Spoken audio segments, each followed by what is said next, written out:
If your windows glow during a blackout, you're not just exposed, you're marked. During the London Blitz, even a cigarette ember visible from the street could get an entire block bombed. Today, that same glow from your flashlight, phone, or battery lantern could tell looters exactly which house to hit first. After Hurricane Katrina, over 80% of burglaries happened in homes with visible interior light during outages. In Ukraine's blackouts, homes that didn't seal their windows became thermal targets for drone strikes. Light leaks aren't just careless, they're dangerous. So don't rely on store-bought curtains or tape jobs. What you need are battle-tested blackout strategies from people who survived air raids, martial law, and societal collapse. These aren't DIY tips. These are civilian survival weapons, pulled straight from the rubble of World War II. And today, I'm giving you the 8 best. Because if the lights go out tomorrow, you'll want more than just plywood and hope between you and what's out there. Let's begin with number 8, the secret behind light locks. How World War II families used layered curtains to beat detection. Now, if you think tossing a single blackout curtain over your window will cut it during a prolonged power outage, think again. In 1941 London, that kind of thinking got you fined. Or worse, let's break it down. During the war, British homes couldn't afford even a sliver of light escaping their windows. Nazi bombers used light leaks to navigate. A single glimmer could get your entire block leveled. So what did civilians do? They didn't just hang thick fabric. They engineered a system. Enter the light lock. A brilliant low-tech trick most people today have never even heard of. It worked like an airlock in a spaceship, but for light. Families hung not 1, but 3 layers of heavy blackout fabric. The first directly on the window, the second one offset a few inches further in, and the third near the interior door. Each layer staggered to overlap edges and cover potential gaps. Why? Because light bends. It reflects off surfaces and finds its way through seams like water through a cracked pipe. The light lock system absorbed and trapped any remaining glow before it ever reached outside. And this wasn't just guesswork. The Ministry of Home Security issued blueprints. Today, you can replicate it with thermal blackout curtains, wool blankets, or even mylar sheets if you want heat retention too. Hang each layer with space in between. That air gap isn't just dead space. It acts as insulation and absorbs sound. Modern preppers are rediscovering this system for bug-out shelters and off-grid homes. Because when the grid goes down and looters start scoping houses, that faint LED flashlight beam leaking through a window, that's a beacon. The light lock makes sure your home stays invisible and safe. 7. The painted window strategy. Turning glass into camouflage without sacrificing vision.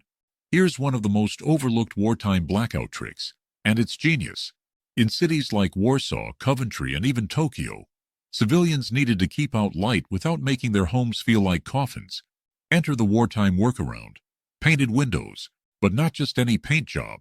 This was a specialized mixture of lampblack, clay, and boiled linseed oil, smeared onto glass in strategic stripes, patterns, or full coverage depending on threat level. The goal? Block outgoing light but still allow some visual awareness. It's a method almost no one talks about anymore, but it had real science behind it. When dry, this concoction turned semi-opaque. During the day, it deflected sunlight and made interiors cooler. A huge plus in the summer blackout months when you weren't allowed to crack windows for fear of detection. At night, it masked the flicker of candles and oil lamps from outside view. Some families stenciled abstract designs or used thin layers so they could still see silhouettes outside. Just enough to monitor movement, but not enough to give away theirs. Today, you can recreate this with modern window films or even privacy glass paint sold at hardware stores. The survival advantage? You're not just blocking light. You're disguising intent. A looter passing by sees frosted, worn-out windows. Nothing to take. No movement, no glow, no target. Combine that with motion-activated alarms and solar-powered sensors, and you've turned a 1940s trick into a 21st century shield. When the grid fails and your neighbors are fumbling with flashlights and duct tape, your windows will already be sealed, shaded, and strategic. Sometimes the best defense is to not look worth robbing. That's exactly what this blackout technique does. It turns your home into a shadow. 6. Sandbags on the inside. Why World War II homes fortified window ledges, and you should too. Let me tell you something that almost nobody brings up anymore, but it was common sense during the war. We always think of sandbags outside, lining trenches, guarding bunkers, protecting building fronts. But what did ordinary people do in cities where stacking sandbags out front wasn't an option? They brought them inside. That's right. Interior sandbagging was a quiet, widespread civilian tactic in cities like Glasgow, Berlin, and even New York during air raid drills. People lined the interior ledges of their windows, especially on the first floor, with dense cloth bags filled with sand, dirt, or even old rubble. Why? Because it served a triple function. First, blast absorption. Those bags dampened shock waves from nearby explosions. Second, glass protection. Shards embedded in the bag, not your face.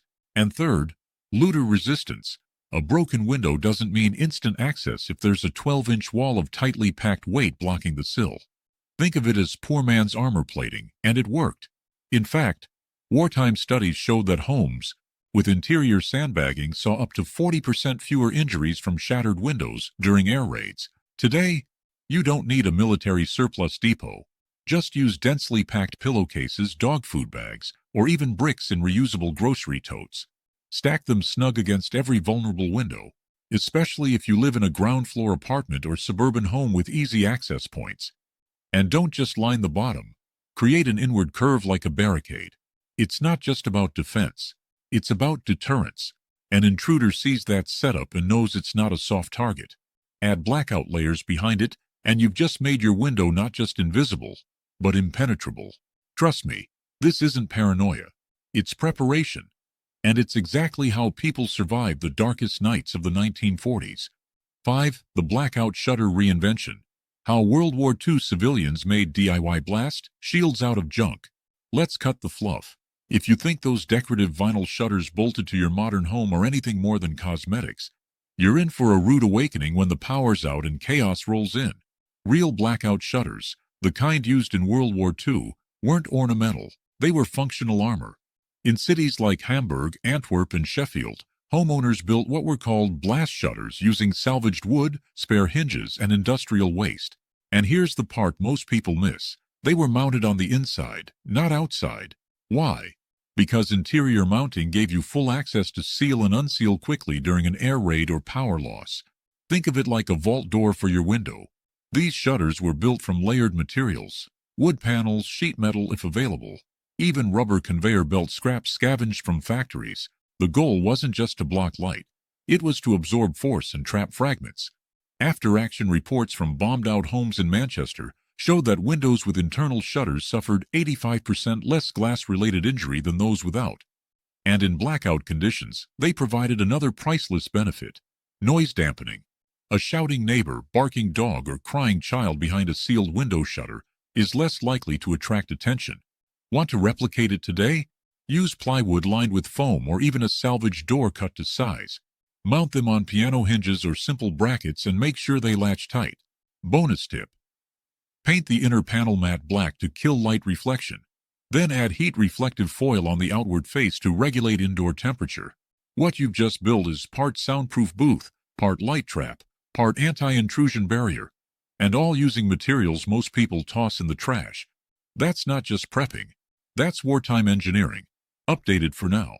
4. The window dummy trick. Decoys that confused bombers and still fool intruders today. Now here's a psychological warfare tactic straight out of Churchill's toolbox, and one that preppers overlook at their own peril.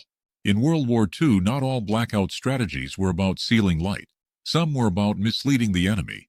Enter the window dummy trick, first tested during the Bristol Blitz and later used throughout war zones, from Eastern Europe to the Pacific Islands. The concept was disarmingly simple. Make fake windows in strategic places to mislead bombers and looters. The British called them decoy facades. Painted on windows, false glows created with dim bulbs behind canvas, or even entire wall sections constructed with trompe-l'oeil paint jobs to mimic habitable buildings. Why? Because during raids, the Luftwaffe targeted buildings with signs of occupancy: factories, homes, command posts. But if you could redirect that attention to a dummy house, a false window, or an empty structure that looked like a beacon, you spared real lives. The deception wasn't just effective, it was backed by intelligence data. RAF aerial reports showed a 12% increase in dummy hits in areas where decoy facades were used. Fast forward to today. If your home's dark during a grid collapse, you don't want anyone knowing it's occupied. So reverse engineer the trick. Set up a fake glow in an unused shed or garage using solar LEDs on a timer. Hang blackout curtains behind internal windows, but let one upstairs window show faint, useless movement, say a flickering toy or fan shadow. The result? You make your real living space invisible while offering a decoy for intruders. Let them waste time on the dummy while you prep, hide, or evacuate. It's not about being clever. It's about staying unseen in a world that's watching. That's how you beat the blackout. Not just with defense, but with deception. 3. Felt edge ceiling. The silent barrier that killed light, sound, and drafts cold. Here's where most blackout plans fail, and I mean fail hard.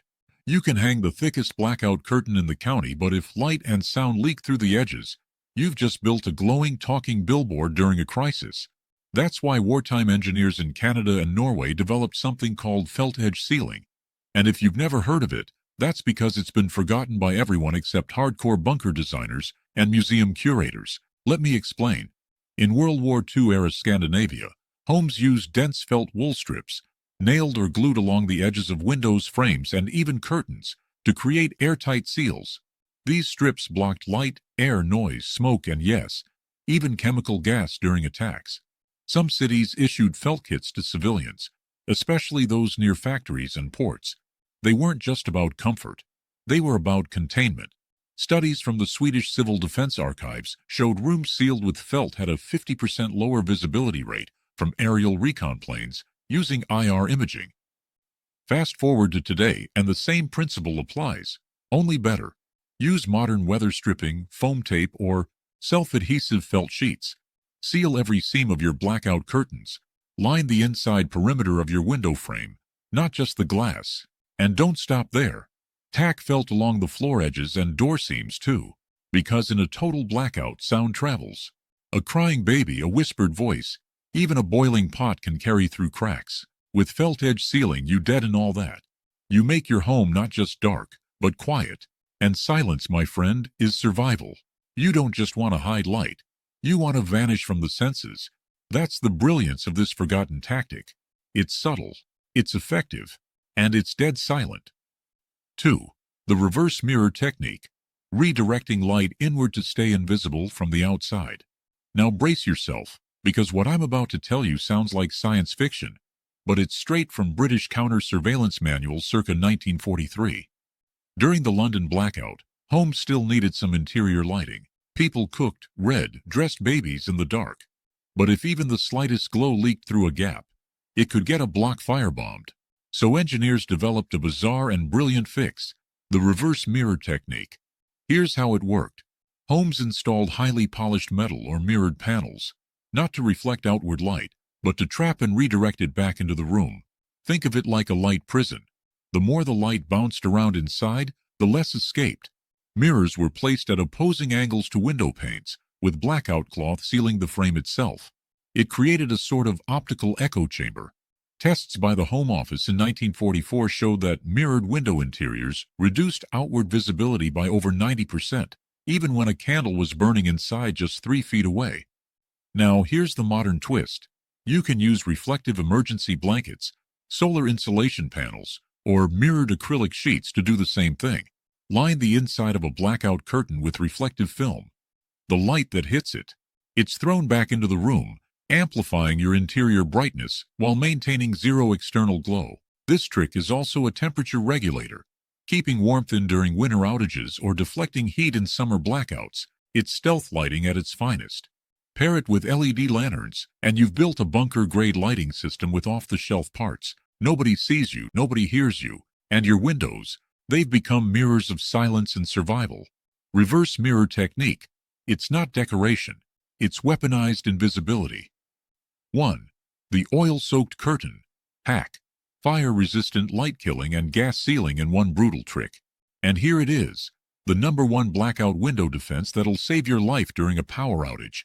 Not pretty, not comfortable. But when everything goes dark and danger starts sniffing around, this is what you want between you and the world. Used in Stalingrad, Manila, and parts of underground Paris, it was a last-ditch, civilian-born hack that almost no one knows today. The oil-soaked curtain.